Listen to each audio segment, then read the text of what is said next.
ஒட்டஞ்சித்திரம் பக்கம் ஆலாஞ்சிப்பட்டிங்க. நுங்கு வியாபாரம் பண்ணுறோமுங்க. மொதல் 10 ரூபாய்க்கு விற்றோமுங்க காய். இப்போலாம் நுங்கு 30-40க்கு விற்கிறோமுங்க.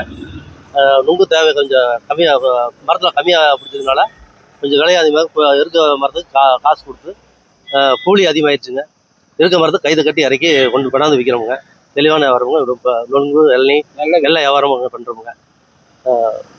வெயில் காலமுங்க. நுங்கு சாப்பிட்றதுக்கு நிறையா வராங்க. இப்போ தேவைக்கு அடுத்து நுங்கு கொடுக்க முடியலைங்க. ஓரளவுக்கு காய் கிடைக்குங்க. பற்றாக்குறையாக தான் இருக்குங்க. இருக்க மரத்துக்கு காசு கொடுத்து வெட்டி வரோம். மரம் நிறைய நடணுங்க. பனைமரம் அதிகம் தேவைப்படுதுங்க.